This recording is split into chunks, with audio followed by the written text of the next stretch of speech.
How's it going, everyone? Welcome to the Personal Finance Takeover. My name's Sean. This is my co host, Fabian. And the title of this episode is Bitcoin versus Ethereum. Are these the future currencies?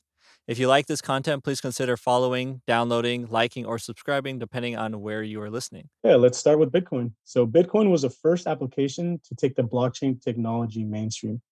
So, Bitcoin was invented in 2008 by a person or a group of people using the name Satoshi Nakamoto, and it began its use in January of 2009. So, Bitcoin is a decentralized digital currency, meaning that is not controlled by a central bank, government, or single administrator. Bitcoin is trying to solve all the current problems we currently have buying things online.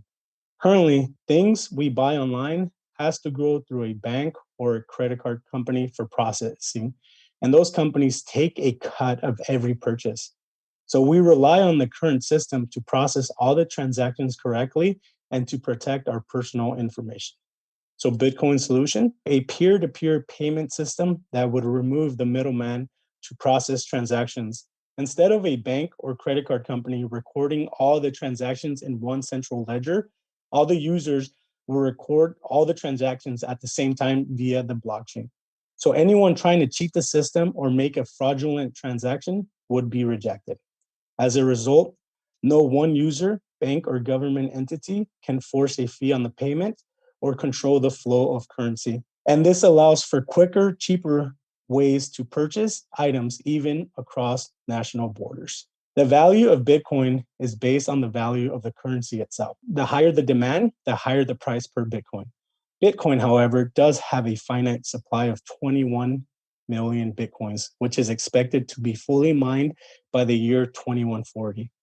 Currently, at the time of this recording, there are 18.9 million Bitcoins in circulation, and they are trading at over $48,000 per coin, with a total market cap of $913.9 billion. So this ranks Bitcoin at number one in the crypto market. Bitcoin has reached an all-time high of almost $67,000 per coin in November 2021. So it's crazy to think that 8 years ago, Bitcoin was trading at about $100 per coin. So now let's jump into Ethereum and learn about that coin.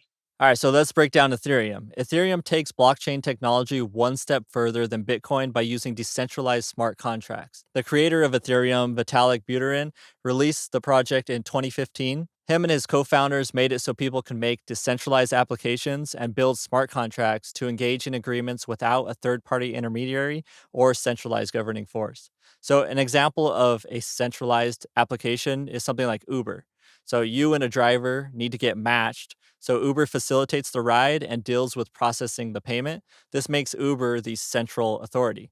So if we were to look at a decentralized version of this, we're using a smart contract. You could program the rules to the smart contract to replace Uber completely.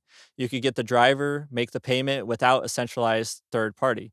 All the processing happens in the contract, and it's automated, efficient, and cheap.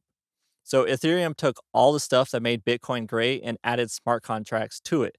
These smart contracts have simple three functions. They store rules, they verify rules, and they self-execute the rules. They are simply just pieces of code that self-execute and they are secure.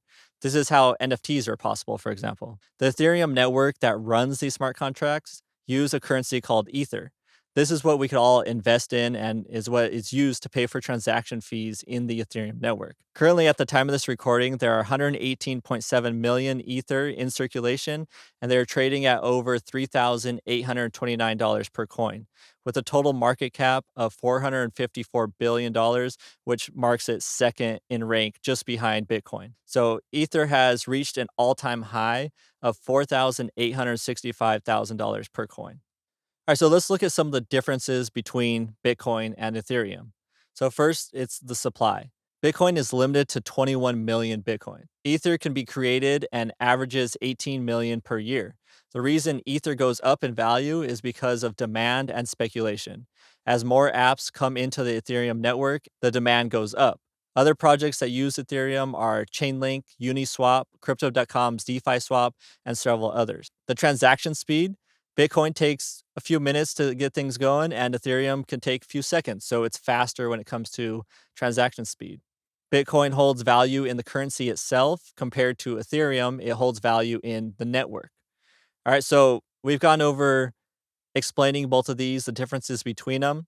Now let's jump into our thoughts on this topic. So, Fabian, what are your thoughts? So my thoughts, I strongly believe that cryptocurrency is going to be our future currency, whether it's Bitcoin, Ethereum, or another coin. One will, prevail and become most adopted by most countries. Given the supply of Bitcoin, the price of it can continue to rise. That is why a lot of people call it digital gold.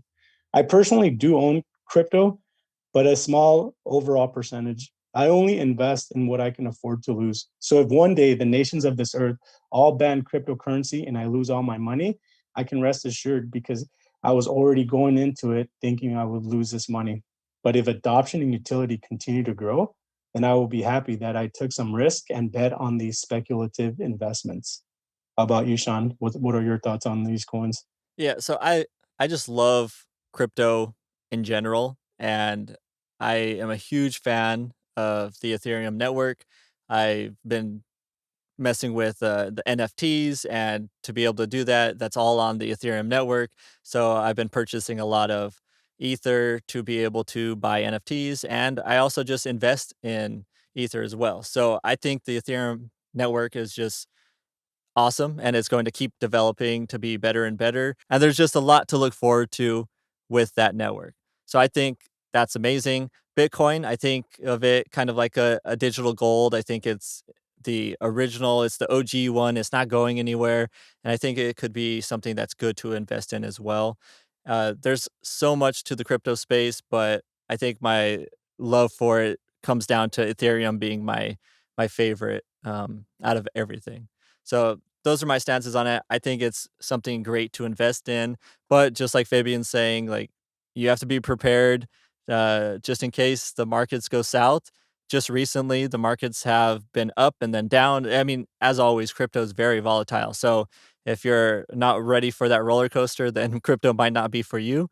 But I personally think it's a great investment. Yeah, and don't forget that that there are other ways to make passive income with crypto. So we have made an episode before talking about how to stake your crypto to earn some money off of it. So if this is something that you believe in and want to invest in, then do your own research, before you invest into anything, and look at other ways to make money. All right, guys. So thank you guys for watching this episode. As always, this is not financial advice. If you enjoyed the episode, please consider sharing it with a friend, follow, like, subscribe, comment, all of that good stuff. All right. Thank you guys for watching. We'll see you on the next one. Peace. Peace.